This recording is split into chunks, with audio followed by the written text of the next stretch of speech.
Mister ladies viewers அனைவருக்கும் வணக்கம். நான் டாக்டர் நித்யா, சித்தா பிசிஷியன்.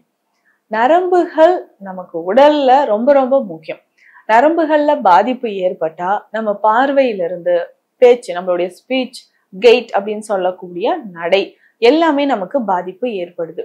பெரும்பாலும் இந்த நரம்பு சம்பந்தப்பட்ட பிரச்சனைகள் இருக்கும்போது நம்ம உடல்ல அதிகமான பாதிப்பு ஏற்படுது அப்படின்னு சொல்லலாம். நரம்புகள் வலிமையாக இருக்க எந்த மாதிரியான உணவுகள் எடுக்கலாம், நம்ம உணவு முறைகள்ல எந்த மாதிரியான உணவு எடுக்கலாம் அப்படின்றத பார்க்கலாம். முக்கியமாக நமக்கு நரம்புகளை வலிமைப்படுத்துவதற்கு நிறைய மூலிகைகள், உணவு முறைகள், நமக்கு வெஜிடபிள்ஸ் நிறைய இருக்கு, கீரை வகைகள் நிறைய இருக்கு.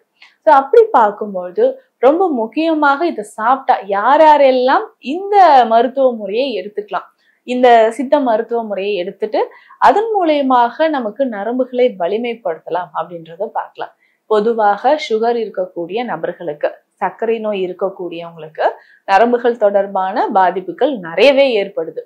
அப்படி இருக்கும்போது நரம்புகள் பாதிப்பு சரியாவதற்கு எந்த மாதிரியான வழிமுறைகள், இந்த உணவு முறையை பொறுத்த வரைக்கும் நம்ம கவனத்துல வைக்க வேண்டிய ஒரு விஷயம், இந்தந்த சத்துக்கள் எல்லாம் சாப்பிட்டா இதுக்கு நல்லது. இப்போ கால்சியம் சாப்பிட்டா மூட்டுகளுக்கு நல்லது.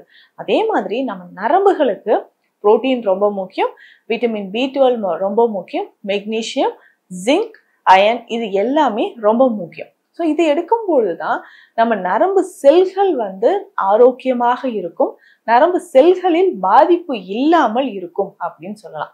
அப்போ இந்த நரம்பு செல்களை நம்ம ஆரோக்கியமாக வைப்பதற்கு இந்த ஒரு உணவு, நம்ம உணவோடு சேர்த்து இந்த மருந்தை நம்ம சாப்பிட்டா ரொம்ப நல்லது அப்படின்னா எதுன்னு பார்க்கலாம். பொதுவாகவே நம்ம என்ன பண்ண போறோம்னா, வீட்டுல நம்ம பிரண்டை இருக்கும். இப்போ எல்லாம் நிறைய பார்த்திருப்போம், பிரண்டை பொடி உணவுல சேர்த்து சாப்பிடுறது, பிரண்டை சூப் மாதிரி சாப்பிடுறது, இது எல்லாமே நமக்கு இருக்கு. ஸோ இதுல பேசிக்கா இந்த பிரண்டையை நம்ம பொடி மாதிரி செய்து எடுத்துக்கணும். பொடி மாதிரி அப்படின்னா எப்படின்னு நான் சொல்றேன். இந்த பிரண்டையை நல்லா மேல் தோல் எல்லாமே நீக்கிட்டு சின்ன சின்ன பீசஸா கட் பண்ணி மோர்ல ஊற வைக்கணும்.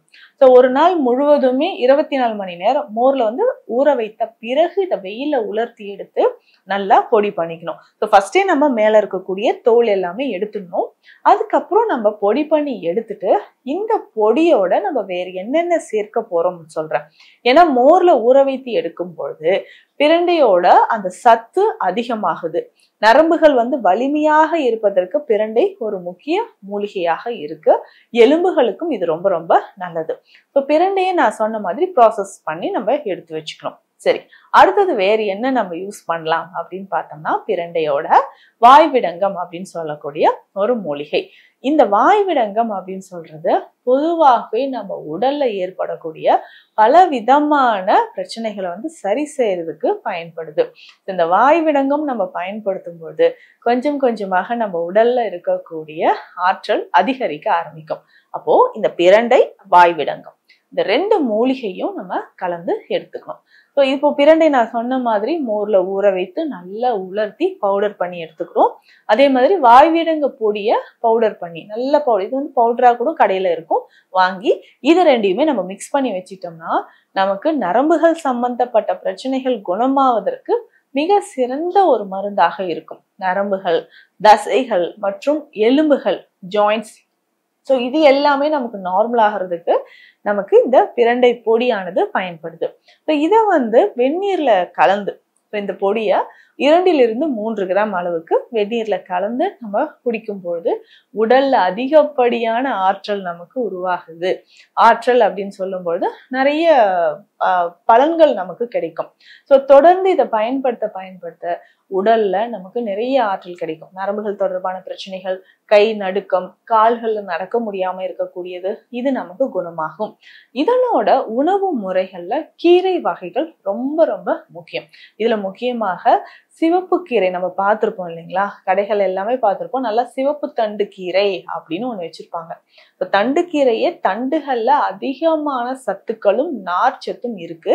அதுல இந்த சிவப்பு தண்டு கீரை அப்படின்றத பார்த்து வாங்கிக்கோங்க.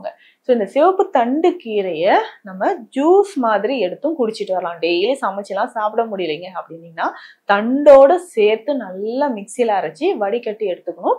கிட்டத்தட்ட இது பார்க்கறதுக்கு அந்த பச்சையும் சிவப்பும் கலந்த மாதிரி ஒரு ஜூஸ் கிடைக்கும். இத தினந்தோறும் இதுல மறக்காம ஒரு 2 பிஞ்ச் அளவுக்கு அதிமதுரம் பொடி சேர்க்கணும். அதிமதுரம் சொல்லும்போது நரம்புகளுக்கு வலிமை சேர்க்கக்கூடியது, முக்கியமாக உடல் கழிவுகளை வெளியேற்றும். இந்த சிவப்பு தண்டு கீரையோட அதிமதுரம் பொடி சேர்த்து ஒரு 2 சிட்டிகை சேர்த்தா போதும். ஒரு 100 ml ஜூஸ். இத காலை வேளையில இல்லைன்னா ஒரு நாளைக்கு நமக்கு என்னைக்கு எந்த டைம்ல நமக்கு ஃப்ரீயா இருக்கிறோமோ அப்போ இந்த ஜூஸை குடிச்சிக்கலாம். இந்த சிவப்பு தண்டு கீரை ஜூஸை குடிச்சுக்கிட்டே வரும்பொழுது நமக்கு உடல்ல இருக்கக்கூடிய நரம்புகள் வலிமையாக இருக்கும்.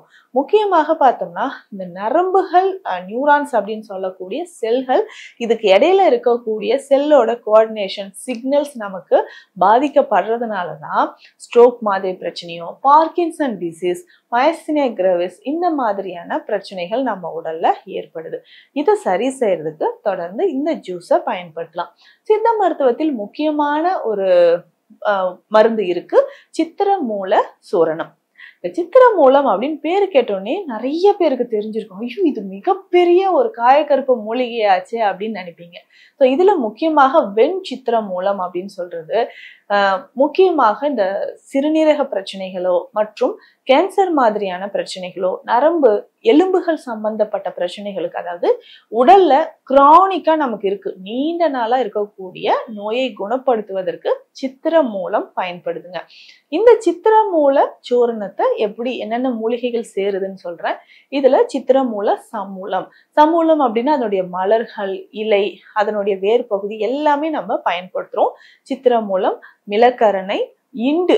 இண்டு ஒரு முக்கியமான ஒரு மூலிகை. அதிகமா அடர்ந்த காட்டு பகுதிகளில் இது கிடைக்க ஆரம்பிக்கும். நரம்புகளுக்கு ரொம்ப வலிமை சேர்க்கக்கூடியது. கழற்சி, சிற்றரத்தை, ஸோ இந்த மாதிரி மூலிகைகள் எல்லாமே சேர்த்து செய்யக்கூடியதுதான் இந்த சித்திரமூல சூரணம். இதை நம்ம பயன்படுத்தும் போது என்னென்ன நோய்களுக்கு அப்படின்னு பார்த்தோம்னா, கேன்சர் தொடர்பான பிரச்சனைகள், முக்கியமா இந்த நரம்பு சம்பந்தப்பட்ட பிரச்சனைகள், பார்க்கின்சன் ப்ராப்ளம் இருக்கு, நரம்புகள் பாதிக்கப்பட்டு கைகள்ல நடுக்கம் இருக்கு, அந்த நடுக்கம் சரி செய்யறதுக்கு நமக்கு இது பயன்படுதுன்னு சொல்லலாம். ஸோ தொடர்ந்து இந்த சூரணத்தை வெந்நீர்ல கலந்து ஒரு நாளைக்கு 2 வேளை உணவுக்கு பின் நம்ம சாப்பிட்டுட்டு வரும்போது நரம்புகள் நமக்கு நல்லாவே ஸ்ட்ராங்கா ஆகுது அப்படின்னு சொல்லலாம். ஏன்னா இன்றைக்கு முன்னாடி இருந்த நம்மளுடைய தாத்தா பாட்டி எல்லாம் பார்த்திருப்போம், கை கால் நடுக்கம் இல்லாம ஸ்ட்ராங்கா இருப்பாங்க. ஆனா இப்போ நிறைய பேருக்கு இந்த பார்க்கின்சன் டிசீஸ் எல்லாம் 50 வயது கடந்தவங்களுக்கு தான் இருந்துச்சு. இப்போ இயர்லி ஆன்சென்ட் பார்க்கின்சன் டிசீஸ் அப்படின்னு சொன்னா 30 35 வயதுலயோ நமக்கு ஏற்படுற மாதிரி இருக்கு. ஸோ இந்த மாதிரி ஏற்படும் பொழுது ரொம்ப ரொம்ப நம்மளுக்கு கவனமாக இருந்து நம்ம பார்த்துக்கணும். ஸோ அப்போ நரம்புகள் வலிமையாவதற்கு இந்த மாதிரியான எளிய மூலிகைகளும், இதற்கு இன்னும் நிறைய சித்த மருந்துகளும் இருக்கு. அதை நம்ம ஃபாலோ பண்ணிட்டு வந்தோம்னா நரம்பு சம்பந்தப்பட்ட பிரச்சனைகள் கொஞ்சம் கொஞ்சமாக குணமாகும். இந்த பதிவு உங்களுக்கு பயனுள்ளதாக இருக்கும்னு நினைக்கிறேன். மீண்டும் அடுத்த பதிவில் சந்திக்கலாம். நன்றி.